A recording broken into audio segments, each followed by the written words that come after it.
Good afternoon, fellow Conservatives.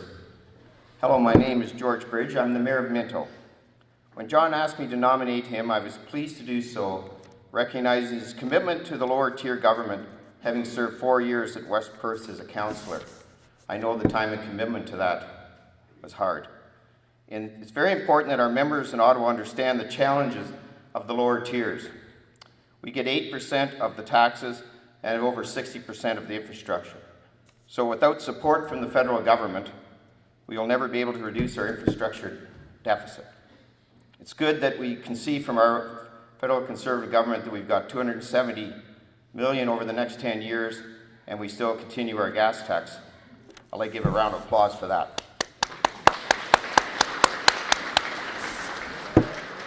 John also brings other skills to the table. First, his communication skills and his teaching skills is evidenced from his work as lecturer at the King's University College. This year at AMO, we received some sage advice from Hazel McCallum about the need for the upper tier politicians not to lose contact with the people. John has worked at both Gary and Randy's constituency offices and certainly understands this concept. So again, I'm proud to nominate John Nader.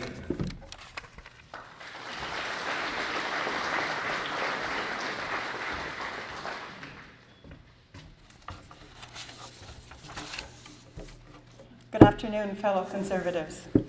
My name is Vivian Jarvis. I was honored that a young and upcoming politician would ask me, an 81-year-old, to second his nomination. So it's nice to know that there's not all that division between the ages. But even at the age of 30, John is well prepared to represent us. He brings years of experience with the Correctional Service of Canada and the Treasury Board. He served on West Perth Council and worked for our MP and our MPP. He will do the job, and he will do it well. I say this as someone who has been involved with politics here since 1964. I worked for J. Waldo Monteith, Bill Jarvis, Harry Brightwell, Gary Schellenberger. Provincially, I worked for Bert Johnson and now Randy Pettipies. We have a proud tradition of MPs and MPPs who work hard, always keeping in mind the people and the communities that they represent. I've worked with John, and I know firsthand that he will continue that tradition. I also know that he makes decisions with wisdom and careful thought to how they will affect others. That's why I'm so pleased to support his nomination, and I wish now to introduce John Nader to you.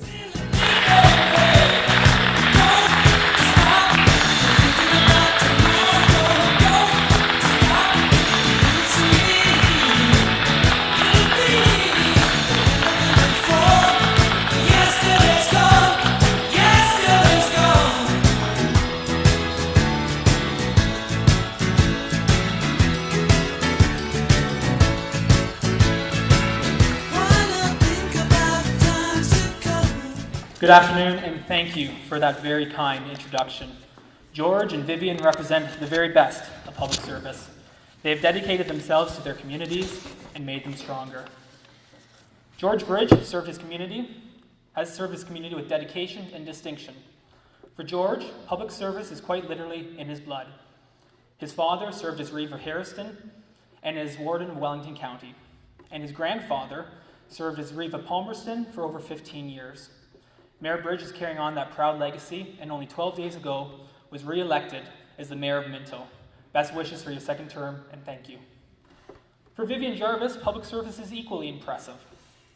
She is a former candidate for our provincial party, a former Stratford City Councillor, a former Commissioner of the Ontario Human Rights Commission, a recipient of the Queen's Diamond Jubilee Medal, and many other countless dedications.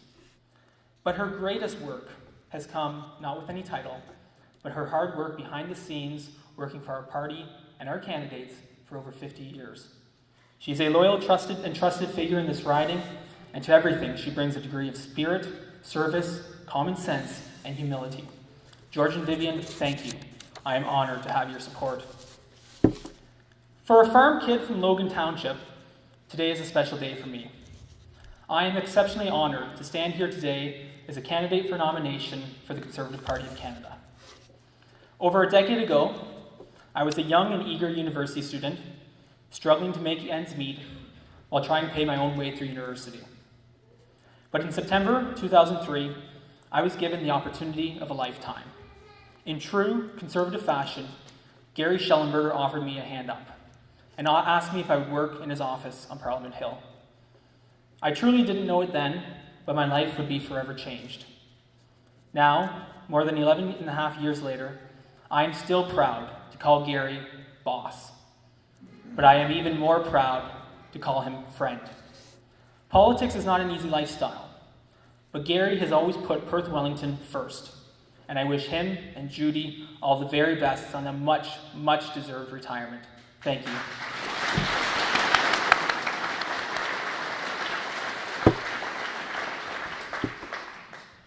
Recent events have reminded us that as Canadians, our freedoms are truly precious.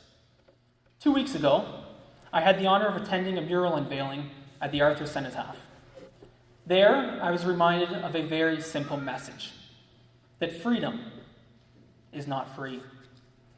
We owe our freedoms to those who have gone before us, to the Canadian Corps at Vimy Ridge, to the 2nd Canadian Infantry Division at Dieppe, to the boys of Juno Beach, and to the men and women who today serve in the Canadian Forces at home and abroad.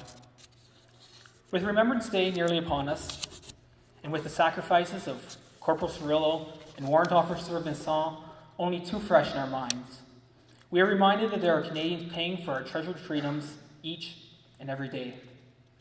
As a nation, we are indebted to them, and we honor their memory and their service. Service to family, to friends and neighbors, to community and to country has led me to the irresistible urge to step forward and say, yes, I am here to serve. And I ask you for the privilege of serving. For over a decade, I've worked in federal, provincial, and municipal politics. I'm proud to have stood for election and won as a municipal councillor. As an elected official, you learn to respond effectively to concerns as they arise. And you learn right away that a quick stop at Tim Hortons for a double-double is never quick, but is always insightful. For it is at the Tim Hortons, and in the dairy aisle of the grocery store, and while crossing the street, that you truly understand the concerns of your community. I'm standing for election because I choose to make a difference in our community, and to play a role in strengthening Conservative values across this great country. When the greatest economic downturn of a generation hit Canada, our Prime Minister and our government kept Canada on track. Today, we are once again the economic envy of the world. As the first G8 country to emerge from recession, and thanks to the leadership of our Prime Minister and the wisdom and foresight of our late Finance Minister, the Honourable Jim Flaherty, we will be the first G8 country to return to balanced budgets. We did this by following core Conservative principles. We kept taxes low. We encouraged employers and businesses to reinvest in the community. We invested in critical infrastructure projects here in Perth-Wellington and across Canada. And we stayed focused. Because of this leadership on the economy, we are once again in a position to invest in our future.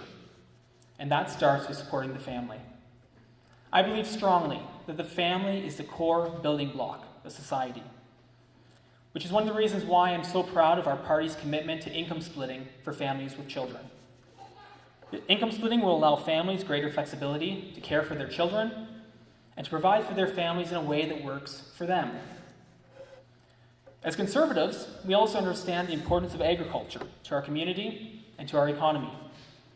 In Perth-Wellington, our farmers and agricultural industry are among the strongest in the world. We have fertile land and innovative farmers who tend to it. Farmers understand the importance of hard work and the value of a dollar. They also know, scientifically speaking, that the hottest place on earth is a haymow in July. Our farmers reflect the face of Canada, and we owe it to them to expand our markets, to ensure that our exports are on a level playing field with the rest of the world, and to make sure that those who import into Canada follow the same rules as Canadian farmers. Perth-Wellington also has the largest number of dairy farmers in the country. These farmers make their living from the marketplace without government subsidies. But we must be vigilant to maintain the 3 pillars of supply management, and if elected, you have my word, I will work to ensure that our trade negotiators respect the all-party resolution in the House of Commons committing to supply management. In the 6 weeks since this nomination race began, I've put 8,652 kilometers on my car. I've driven from Atwood to Arthur, Mount Forest to Milverton, Clifford to Kincora, Stratford to St. Mary's to Staffa, Harrison to Harmony, and all points in between. I've driven the roads of Perth-Wellington and met with you in your homes, in your sheds, in your gardens, and in your barns. You shared with me your concerns, your ideas, and your aspirations. I want you to know I have heard you. Fiscal responsibility, the importance of agriculture, ethics in government, support for our troops, respect for our families, and a deep love for this great country. These are the things I've heard time and time again over these past few weeks. And I'm truly thankful to be reminded from you about the importance of what it means to be Canadian and what it means to live in such a great riding like Perth-Wellington. There's a saying in politics that democracy is made by those who show up. So I'm truly honored that so many of you have come here today to make your voices heard. Whether you're supporting me or supporting Ken, I thank you for coming out and supporting this great party. I am ready, I'm able, and I'm willing to put in the long hours necessary to win this riding and keep it in the Conservative fold. But I need your help. Today marks day number 1 of the 2015 federal election. My name is John Nader, and it would be my honor to be nominated as your Conservative candidate in the great riding of Perth-Wellington. Thank you, and God bless. Never ever learned to read and write so well, but he could play a guitar just like a ring in the bell.